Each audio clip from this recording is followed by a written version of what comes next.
오늘의 말씀은 열왕기하 18장 1절에서 16절까지 말씀입니다. 이스라엘의 왕 엘라의 아들 호세아 제3년에 유다 왕 아하스의 아들 히스기야가 왕이 되니 그가 왕이 될 때에 나이가 25세라. 예루살렘에서 29년간 다스리니라. 그의 어머니의 이름은 아비요 스가리야의 딸이더라. 히스기야가 그의 조상 다윗의 모든 행위와 같이 여호와께서 보시기에 정직하게 행하여 그가 여러 산당들을 제거하며 주상을 깨뜨리며 아세라 목상을 찍으며 모세가 만들었던 놋뱀을 이스라엘 자손이 이때까지 향하여 분향함으로 그것을 부수고 느흐수단이라 일컬었더라. 히스기야가 이스라엘 하나님 여호와를 의지하였는데 그의 전후 유다 여러 왕 중에 그러한 자가 없었으니 곧 그가 여호와께 연합하여 그에게서 떠나지 아니하고 여호와께서 모세에게 명령하신 계명을 지켰더라. 여호와께서 그와 함께 하심에 그가 어디로 가든지 형통하였더라. 저가 아수르 왕을 배반하고 섬기지 아니하였고 그가 블레셋 사람들을 쳐서 가사와 그 사방에 이르고 망대에서부터 견고한 성까지 이르렀더라. 히스기야 왕 제4년 곧 이스라엘의 왕 엘라의 아들 호세야 제7년에 아수르의 왕 살마네셀이 사마리아로 올라와서 애워쌌더라. 3년 후에 그 성읍이 함락되니 곧 히스기야 왕의 제6년이요 이스라엘 왕 호세아의 제9년에 사마리아가 함락되매 아수르 왕이 이스라엘을 사로잡아 아수르에 이르러 고산 강가에 있는 할라와 하볼과 메대 사람의 여러 성읍에 두었으니 이는 그들이 하나님 여호와의 말씀을 듣지 아니하고 그의 언약과 여호와의 종 모세가 명령한 모든 것을 따르지 아니하였음이더라. 히스기야 왕 제14년에 아수르의 왕 사네립이 올라와서 유다 모든 견고한 성읍들을 쳐서 점령하매 유다의 왕 히스기야가 라기스로 사람을 보내어 아수르 왕에게 이르되 내가 범죄하였나이다. 나를 떠나 돌아가소서. 왕이 내게 지우시는 것을 내가 당하리이다 하였더니 아수르 왕이 곧 은 300달란트와 금 30달란트를 정하여 유다 왕 히스기야에게 내게 한지라. 히스기야가 이에 여호와의 성전과 왕궁 곳간에 있는 은을 다 주었고 또 그때에 유다 왕 히스기야가 여호와의 성전 문의 금과 자기가 모든 기둥에 입힌 금을 벗겨 모두 아수르 왕에게 주었더라. 오늘 본문에는 북이스라엘의 마지막 왕 호세아 왕의 이야기와 그 호세아 왕이 북이스라엘의 왕으로 있을 때에 남유다에서 새롭게 왕으로 등극한 히스기야 왕에 대해서 기록하고 있습니다. 자, 히스기야 왕이 왕위에 오를 때 나이가 몇 살이었습니까? 25세라고 되어 있죠. 네. 오늘날 우리 기준으로는 25세면 뭐 대학을 갓 졸업했거나 혹은 군대 다녀온 남자들 같은 경우는 아직 대학을 졸업하지도 못한 그런 상태입니다만 이 당시에 25세면 상당히 준수한 나이죠. 7살에 왕위에 오르는 사람도 있었잖아요. 또 10대 왕위에 오르는 사람도 있었는데 25세면 상당히 준수한 그러한 나이대에 왕위에 올랐다 하는 것을 알 수 있습니다. 또한 그가 예루살렘에서 이 남유다 왕국의 왕으로 몇 년간 통치했습니까? 29년. 자, 29년을 통치했다는 것은 상당히 긴 시간을 통치했다 하는 것을 또 이야기하는 것입니다. 자, 이러한 표면적인 수치만 봐도 히스기야가 상당히 복 있는 사람이라는 것을 알 수 있죠. 그런데 이 정도 수치에서 확인되는 정도가 아니라 히스기야는 참 복 있는 사람이었다. 왜냐하면 하나님께 최고의 칭찬을 받은 왕이었기 때문입니다. 자, 하나님께서 이 왕들에 대해서 최고의 칭찬을 하실 때에 누구를 들어서 칭찬하십니까? 다윗 왕이죠. 그가 다윗의 뒤를 따랐다. 그가 다윗의 길을 걸었다. 이런 표현이 나오면 최고의 칭찬인 것입니다. 그런데 정말 오랜만에 히스기야가 하나님께서 주시는 최고의 칭찬을 받았죠. 3절 말씀 보실까요? 히스기야가 그의 조상 다윗의 모든 행위와 같이 여호와께서 보시기에 정직하게 행하여 최고의 칭찬을 받았습니다. 그럼 그 최고의 칭찬을 받을 수밖에 없었던 그 근거가 뭐냐? 4절에 나오죠. 우리 4절 다시 한번 읽어보겠습니다.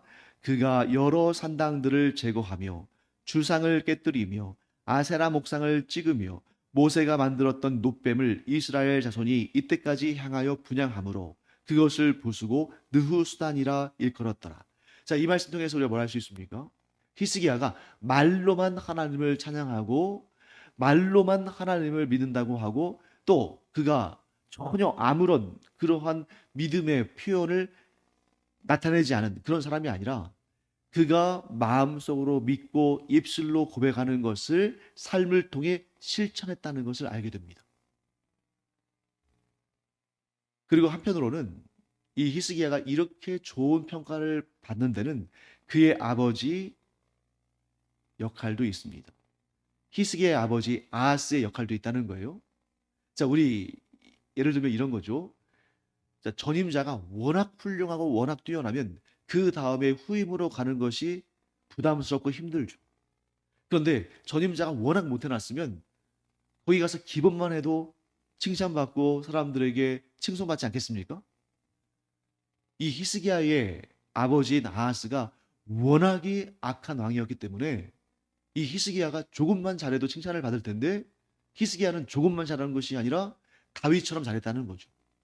그러면 이 히스기야의 아버지 아하스가 어땠는지 한번 보겠습니다. 우리 두 장을 앞으로 가보면 열왕기하 16장 2절부터 4절까지 말씀입니다. 자, 열왕기하 16장 2절부터 4절까지 저와 함께 읽어보겠습니다. 아하스가 왕이 될 때에 나이가 20세라 예루살렘에서 16년간 다스렸으나 그의 조상 다윗과 같지 아니하여 그의 하나님 여호와께서 보시기에 정직히 행하지 아니하고 이스라엘의 여러 왕의 길로 행하며 또 여호와께서 이스라엘 자손 앞에서 쫓아내신 이방 사람의 가증한 일을 따라 자기 아들을 불 가운데로 지나가게 하며 또 산당들과 작은 산 위와 모든 푸른 나무 아래에서 제사를 드리며 분향하였더라. 자, 아하스의 아들이 누굽니까? 히스기야죠. 히스기야의 아버지가 아하스죠. 그런데 이 아하스가 심지어 어떤 일을 했습니까? 자기 아들을 불 가운데로 지나가게 하며. 자, 그런데 이 아하스의 아들이 누구라고 했어요? 히스기야라고 했잖아요. 그 히스기야가 지금 우상의 제물로 바쳐지기 위해서 불에 태워졌습니까? 아니죠. 그럼 여기에 있는 이 자기 아들은 다른 아들, 히스기야가 아닌 다른 아들이라는 걸 알 수 있겠죠. 이게 뭐냐? 자, 우리나라 조선시대도 마찬가지지만 왕은 어떻게든지 간에 자기의 그 보위가 잘 이어지도록 아들을 많이 낳으려고 했습니다. 지금처럼 뭐 의학이나 뭐 이런 기술이 발전한 시대가 아니기 때문에 그냥 조그만한 전염병 하나로도 사람들이 막 죽고 하는 그런 때였잖아요. 그러니까 아내를 열어두고 자식도 많이 낳으려고 그렇게 했던 거죠. 그러니까 그렇게 아내도 여럿이고 자식도 많다 보니까 자식 귀한 줄을 알았겠습니까? 몰랐겠습니까? 몰랐던 거죠. 오히려 그 자식을 자기의 부귀영달의 기회로 도구로 삼으려는 그런 악한 마음들이 있었고 결국 그 많은 아내들 가운데에서 태어난 많은 아들들 가운데 한 사람을 아마도 몰렉 신에게 제물로 바쳤을 겁니다. 그래서 율법이 중요한 이유는 우리가 율법을 지켜서 구원받는 것은 아니지만 율법 가운데 담겨 있는 하나님의 뜻을 우리가 잘 알고 그 뜻을 따라 순종하며 살수록 그것이 우리에게 얼마나 귀하고 복된 일인가. 우리를 실수하지 않게 하고 우리를 어려운 일을 경험하지 않게 하고 우리를 위험한 환난에 처하지 않게 하는 것이 바로 율법 가운데 담긴 하나님의 뜻이고 그 뜻을 지켜 행하는 자가 복된 자다. 하나님께서 뭐라고 하셨어요? 하나님께서 두 가지를 많이 두지 말라고 하셨습니다. 첫째는 뭘까요? 아내. 두 번째는 뭐겠어요? 말. 율법을 보면 솔로몬에게 하나님께서 하신 말씀이고 또 율법에 기록되어 있죠. 너는 말을 많이 두지 말라. 너는 말을 많이 두기 위해서 애굽으로 가지 말라. 자, 고대 사회에서 말은 뭘 의미합니까? 오늘날로 따지면 전차, 탱크 이런 거잖아요. 그러니까 말을 많이 둔다는 것은 군사력을 의지한다는 것이고 말을 많이 두기 위해서 애굽으로 간다는 것은 애굽에서 말을 수입한다는 것이고 그러면 어떻게 되겠습니까? 애굽 왕 바로를 하나님보다 더 의지하는 그러한 정치적인 사람이 되겠죠. 하나님께서 말씀하시는 것입니다. 아브라함에게 아내가 셋 있었으나, 자, 아브라함의 아내 세 명 누굽니까? 사라, 그 다음에 하갈, 그 다음에 구두라. 그래서 여러분들이 흔히 많이들 오해하시는 것 중에 하나가 뭐냐면, 아브라함에게는 아들이 하나만 있는 줄 아시는데 사실 아들이 많이 있었어요. 근데 그 가운데에 아브라함에게 언약의 씨앗으로 주신 아들은 딱 한 사람. 누굽니까? 이삭. 그러니까 아들을 많이 둘 필요도 없고, 아내를 많이 둘 필요도 없고, 말과 전차를 많이 둘 필요도 없고, 오직 하나님만 섬기면 단 한 사람을 통해서도 하나님은 얼마든지 위대한 역사를 이루신다. 그것을 기억해야 되는데, 아하스는 이 한 구절을 통해서 우리가 아하스가 하나님이 아닌 다른 존재들을 얼마나 의지하며 살았는지, 그 다른 존재들이 아하스에게 뭐가 된 것입니까? 우상이 된 거죠. 그래서 여러분, 우리는 하나님께서 주신 것들을 마음껏 누리며 감사하며 기뻐하며 살아야 되지만, 그 어떤 것도 하나님보다 더 의지하는 우상이 되도록 방치해서는 안 된다 하는 것을 늘 기억하기를 바랍니다. 그에 반해서 히스기야는 다윗과 같이 여호와 앞에 정직히 행했습니다. 자, 여호와 앞에 정직히 행한다는 것은 무엇이냐? 예레미야서에 아주 정확하게 설명하고 있습니다. 뭐라고 되어 있냐면, 오직 하나님만 섬기며 오직 하나님만 의지하며 오직 하나님께만 의뢰하는 자는 복이 있는 자다. 다윗이 복이 있었던 이유, 히스기야가 복이 있었던 이유는 그 많은 유혹들, 왕이니까 얼마나 많은 유혹이 있겠어요. 왕이니까 얼마나 많은 좋은 것들이 있겠습니까? 또 왕이니까 나라를 지켜야 되는데 얼마나 많은 그러한 신경 쓸 일들이 있고, 그 일들을 해결하기 위해서 얼마나 많은 다른 좋은 것들을 찾겠어요. 그러나 다윗이 그랬던 것처럼 히스기야도 여호와 앞에 정직히 행하여, 즉 말로는 여호와 하나님만 섬긴다고 하면서 사실 속으로는 다른 기댈 곳을 찾아가는, 그것이 우상이든 군사력이든 이웃나라든 다른 의지할 것을 찾는 겉과 속이 다른 왕들과는 달리 히스기야는 다윗처럼 정말 그의 입술의 고백대로 하나님만 섬기고 하나님만 의지하고 하나님께만 의뢰하는, 즉 하나님께만 기도하는 그런 사람이었다. 그래서 하나님께서 그에게 최고의 칭찬을 하셨다 하는 것을 우리가 보게 됩니다. 사랑하는 성도 여러분, 우리가 다윗과 같이, 그리고 히스기야와 같이 우리의 속과 우리의 겉이, 즉 우리의 입술의 고백과 우리의 삶이 정직하게 일치하는 하나님의 칭찬받는 사람들이 되기를 간절히 축원합니다. 자, 그 다음에 이제 9절부터 12절까지는 북이스라엘의 멸망에 대해서 다룹니다. 왜 북이스라엘의 멸망에 대해서 히스기야 이야기를 하다가 갑자기 북이스라엘의 멸망에 대해서 다루냐면, 히스기야 왕과 북이스라엘의 멸망과는 뗄래야 뗄 수 없는 관계에 있어요. 자, 무엇입니까? 히스기야 왕의 제6년, 그리고 그 당시가 북이스라엘의 호세아 왕 때는 제9년입니다. 3년 차이가 나요. 그때 북이스라엘이 멸망했기 때문이에요. 여러분, 놀라운 사실 아닙니까? 자, 아수르가 쳐들어 내려와 가지고 북이스라엘을 호세아 왕 9년 때 멸망시켰어요. 아수르가 그 당시에 세계에서 가장 강한 나라였습니다. 북이스라엘은 오늘날 우리나라의 영토로 따진다면 경기도와 강원도 정도 합치는 그런 사이즈 채 안 될 수도 있어요. 한 강원도 정도 사이즈일 겁니다. 남유다는 경상남도 정도 사이즈일 거예요. 그러니까 여러분, 사실 북이스라엘과 남유다 면적을 합쳐봤자 강원도에서부터 경상도까지, 그러니까 우리나라의 한반도의 남한의 절반 정도밖에 안 되는 거예요. 그럼 면적이 얼마나 작습니까? 자, 북이스라엘이 그 세계에서 그 당시에 가장 강대국인 아수르에게 멸망당했습니다. 그럼 당연히 누가 봐도 의심의 여지 없이 남유다도 함께 멸망하는 것이 당연하지 않습니까? 그런데 북이스라엘을 멸망시킨 아수르가 남유다를 차지하지 못해요. 여러분, 이런 역사적 사건이 성경에만 그렇게 되어 있는 것이 아니라 아수르의 역사 기록에도 그대로 되어 있고, 그래서 세계사에 다 객관적으로 우리가 볼 수 있는 역사입니다. 하나님을 빼놓고는 도무지 이해할 수 없는 역사다. 자, 그 사건을 지금 분명하게 보여주기 위해서 히스기야에 대해서 기록하면서 그 중간에 북이스라엘의 멸망에 대해서 다루고 있는 것입니다. 자, 여러분들이 이제 저와 함께 성경을 공부하면서 북이스라엘 왕들, 남유다의 왕들 막 공부하고 있잖아요.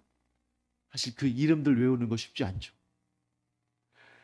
북이스라엘과 남유다의 왕들의 이름을 외우는 것도 쉽지 않은데 거기다가 북이스라엘을 멸망시키고 남유다를 침공한 아수르의 왕들 이름까지 외우는 것은 너무 힘든 거겠죠. 하지만 여러분들이 성경을 조금 더 깊이 또 조금 더 풍성히 아시려면 이 아수르의 왕 4명 정도는 아시는 게 좋아요. 그 4명만 여러분들이 아시면 됩니다. 자, 그 4명. 첫째, 디글랏 빌레셀. 둘째, 살만 에셀. 셋째, 사르곤. 넷째, 오늘 본문의 마지막에 등장하는 사네립. 더 정확히 여러분들이 알기를 원하신다면 디글랏 빌레셀 3세, 살만 에셀 5세, 사르곤 2세, 그리고 사네립 이렇게 외우시면 좋은데 사실 여러분 뭐 2세, 5세, 3세 이렇게 나온다는 얘기는 같은 이름들이 반복된다는 거잖아요. 근데 그 뭐 예를 들어서 우리가 디글랏 빌레셋 2세에 대해서 알 필요가 없죠. 그 사람이 무슨 일을 했는지 성경과 관련되어 있는 내용이 없으니까. 또 살만 에셀 3세에 대해서 우리가 또 뭐 알 필요도 없겠죠. 그냥 이름만 알아두세요. 자, 4명. 성경에 등장하는 아수르 왕 4명. 디글랏 빌레셀, 살만 에셀, 사르곤, 사네립. 이렇게 됩니다. 자, 그 중에서 북이스라엘을 멸망시킨 왕은 누구냐?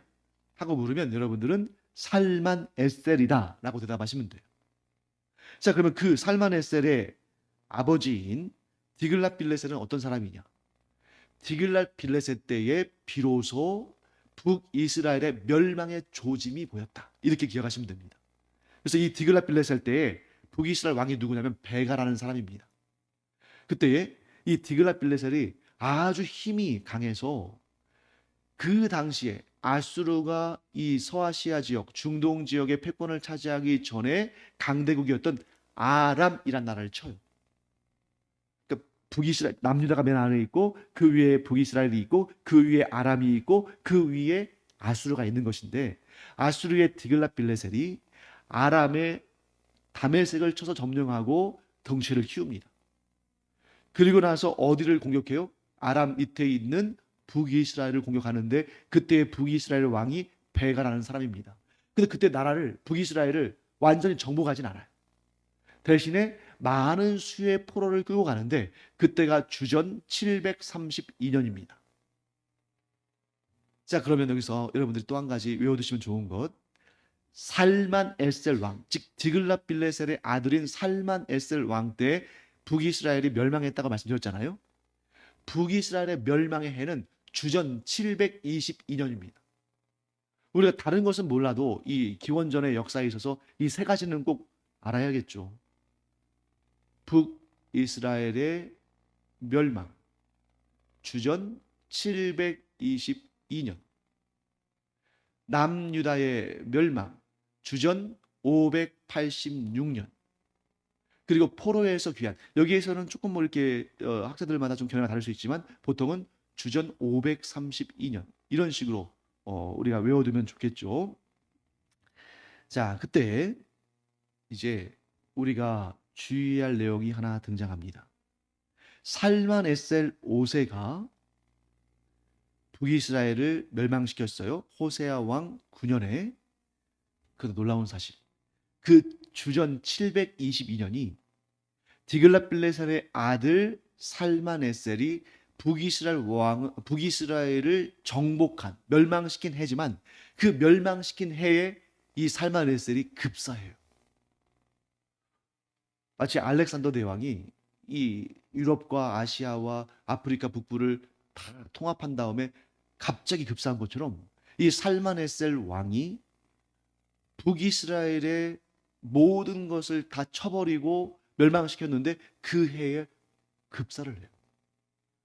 그렇기 때문에 북이스라엘을 멸망시킨 왕은 살만 에셀이지만 그 후속 조치를 하지 못합니다. 그래서 이 살마네셀이 갑자기 죽으니까 그 뒤를 이어서 그의 동생, 왜냐면 아직 아들은 어리니까 그의 동생 사르곤이라는 사람이 왕위에 올라요. 그래서 나라가 북이스라엘을 멸망시킨 것은 살마네셀이지만 그 후속 조치를 한 사람은 사르곤이다. 살마네셀의 동생 사르곤이다. 사르곤이 어떤 일을 했겠습니까? 사마리아에 있는 이스라엘 백성들을 포로로 끌고 가서 그 아수르 제국 안에 있는 여러 곳에 그냥 흩어버렸어요. 그리고 아수르 제국에 있는 여러 이방 족속들을 사마리아로 데려와서 거기서 살게 했습니다. 강제 이주 정책을 펼친 거죠. 왜 사르곤이 이렇게 강제 이주 정책을 펼쳤을까요? 반란을 일으키지 못하도록. 이 사르곤 2세, 이 사르곤 왕의 아들이 누굽니까? 사네립이다 하는 거예요. 그러니까 오늘 본문의 말씀에 히스기야와 연결돼서 나오는 사네립은 북이스라엘의 멸망과는 관계가 없어요. 북이스라엘이 멸망당한 이후의 왕입니다. 그렇기 때문에 사네립은 누구와 갈등 관계에 있는 것입니까? 남유다의 히스기야 왕과 갈등 관계에 있는 것이다. 자, 이렇게 우리가 보겠습니다. 자, 그리고 오늘 본문에서 가장 중요한 내용은 그 후반부에 나오죠. 사네립이 남유다에 침략했습니다. 그래서 어떤 일이 발생합니까? 히스기야가 어쩔 수 없이 그 이전에 아수르를 배반했다는 얘기는 뭐냐면 아수르에게 조공을 바치지 않다가 이제 사네립이 쳐내려와가지고 심각한 공격을 당하고 그래서 나라가 멸망하게 생겼으니까 어떻게 하죠? 조공을 다시 바치는 거예요. 자, 그러면 여러분, 히스기야 왕 당시에 북이스라엘의 호세아 왕도 아수르의 공격을 받았죠. 남유다의 히스기야 왕도 아수르의 이 사네립 왕에게 공격을 당합니다. 이해하기 어려운 장면이죠. 북이스라엘의 호세아 왕이야 당연히 하나님을 배반하고 우상을 섬기고 하나님의 경고를 무시하다가 결국 심판을 받는 것 당연한 일이지만 앞에서 우리 봤잖아요. 히스기야 왕은 최고의 극찬을 받으며 하나님께 칭찬받은 왕 아닙니까? 그런데 왜 그가 아수르의 사네립 왕에게 공격을 당하도록 하나님은 놔두셨을까? 여기에서 오늘 이 본문의 말씀에 핵심적인 주제가 등장합니다. 하나님의 사람들도 고난을 경험한다는 거예요. 역사상 하나님을 경외하기 까닭에 하나님의 칭찬을 받았기 까닭에 단 한 번도 고난을 경험하지 않은 사람은 없다. 대신 하나님께서 모든 사람들에게 고난을 주시지만 사람에 따라서 고난의 의미가 다르다 하는 것입니다. 자, 북이스라엘의 호세아 왕, 세계 최강대국인 아수르의 공격을 받았습니다. 살마네셀의 공격을 받았어요. 그에게 있어서 그건 최악의 고난입니다. 그 고난의 의미가 뭡니까? 북이스라엘의 호세아 왕에게 있어서 아수르의 공격, 살마네셀의 공격, 그 고난의 의미는 뭐예요? 하나님의 심판이다. 반면에 히스기야 왕, 하나님을 경외한 왕, 하나님께 칭찬받은 왕, 히스기야 왕에게 있어서 아수르의 공격, 사네립의 공격이라는 고난은 어떤 의미일까요? 하나님의 구원을 경험하는 가장 확실한 방법이다. 여러분, 잘 먹고 잘 살고 평안하고 왕궁에서 뭐 아무런 부족함이 없이 그렇게 사는 사람에게 하나님의 구원이라는 그러한 단어는 그냥 개념에 불과할 거예요. 아니, 궁궐에서 뭐 아쉬울 것 없이 자기 말 한마디면 사람들이 왔다 갔다 하고 이 나라 안에서 가장 좋은 것을 먹고 가장 좋은 옷을 입고 모든 사람들로부터 칭찬받고 하는데 구원이라는 개념이 뭐가 소용이 있겠습니까? 하지만 태어날 때부터 왕궁에서 태어났어. 평생 어려움 없이 지냈을 이 히스기야에게 하나님께서 하나님의 구원의 감격, 하나님의 그 놀라운 구원 역사를 경험하게 하시는데 최고의 방법이 뭐라는 거예요? 이런 고난이었다는 거죠. 자, 우리도 한번 생각해 보세요. 자, 우리가 언젠가 이 육신이 이제 생을 다하고 삶을 마무리하고 천국 가는 날이 있을 거 아닙니까? 그때 이제 뭐 우리는 경험하지 않았지만 뭐 죽음 직전까지 갔다가 살아난 분들이 공통적으로 하는 말이 있어요. 마치 자기가 뭐 70년, 80년, 90년 살았던 그 인생이 주마등처럼 지나간다. 파노라마 영화처럼 쭉 지나간다. 뭐 그런 얘기들 하잖아요. 그럼 여러분, 우리는 지금 아직 경험하지 않았지만 한번 예상을 해보세요. 여러분들 인생 가운데 그 천국 가기 직전에 모든 장면들이 막 파노라마처럼 막 지나갈 텐데 어떤 장면이 가장 기억에 남고 어떤 장면이 가장 은혜롭게 남을까? 은혜롭게 기억될까? 저는 고난의 순간이라고 생각합니다. 잘 먹고 잘 입고 아무 문제 없이 평탄하게 지나가는 순간들은 아마 그냥 그것도 감사의 제목이죠. 하지만 여러 감사의 제목들을 묶은 꾸러미 안에 들어있는 그냥 세트의 하나라면 우리가 너무너무 힘들었던 그런 고난의 순간들은 아주 아름답게 빛나는 별도의 장식장에 올려져 있는 최고의 보물처럼 여겨질 겁니다. 왜요? 그 순간에 우리가 가장 하나님의 은혜를, 하나님의 구원 역사를 가장 절실하게, 가장 확실하게 경험했으니까. 물론 이 땅을 살아가는 우리는 어떤 고난도 달갑지 않죠. 할 수 있다면 그 고난의 잔이 우리를 그냥 지나갔으면 좋겠죠. 하지만 하나님은 그걸 그냥 지나가게 하지 않으신다. 왜요? 우리에게 가장 위대한 하나님의 구원의 역사를 경험하게 하시기 위해서. 사내립이 이 땅에서의 삶을 마무리하고 죽음 직전에 자기의 삶을 파노라마처럼 다 볼 때 아마 이 히스기야가 자기의 인생을 다 이렇게 파노라마처럼 돌아볼 때 이 역사, 사내립 왕이 자기를 공격해서 나라가 망하고 자기도 죽을 수밖에 없었던 그런 역사가 가장 그의 삶에 있어서 아름답고 영롱한 보석과 같은 그러한 기억으로 남아있을 겁니다. 그래서 여러분, 우리가 일부러 고난을 자처해서는 안 되지만 하나님께서 고난을 주실 때 그것이 영적인 문제든 또는 뭐 육체의 문제든 관계의 문제든 재정적인 문제든 어떤 문제든지 간에 그 고난의 의미를 제대로 알아가는 우리가 되기를 바랍니다. 하나님을 믿지 않는 자들에게는 고난은 어떻게 해서든지 간에 피해야 되는 정말 가장 힘들고 고통스러운 순간이지만 우리 그리스도인들은 예수 그리스도를 구주로 영접하고 하나님의 자녀가 된 의로운 하나님의 백성들인 우리는 고난을 일부러 자처하지 않지만 하나님께서 고난을 주실 때에 그 의미를 제대로 파악하고 그래서 고난 가운데 도리어 감사하고 기뻐하는 그런 우리가 되기를 간절히 축원합니다. 기도하겠습니다. 하나님, 이 땅에 태어난 사람들 가운데 고난이 없는 사람은 아무도 없지만 그 사람에 따라서 고난의 의미가 다르다는 사실을 오늘 저희가 공부하게 되었습니다. 하나님, 저희가 북이스라엘 왕 호세아와 같은 고난을 당하는 자가 아니라 남유다의 왕 히스기야와 같은 그런 하나님께서 복으로 주시며 구원의 놀라운 역사를 허락하시는 그런 고난을 경험하는 저희들 되게 하여 주시옵소서. 그래서 어떤 상황에서도 우리가 힘들고 고달프고 어려운 일 당할 때 오직 하나님만 바라보며 오직 하나님만 의지하며 오직 하나님께만 의뢰하며 하나님께서 계획하신 놀라운 은혜와 복을 충만히 누리는 주의 종들 되게 하여 주시옵소서. 감사드리며 예수님의 이름으로 축복하며 기도합니다. 아멘.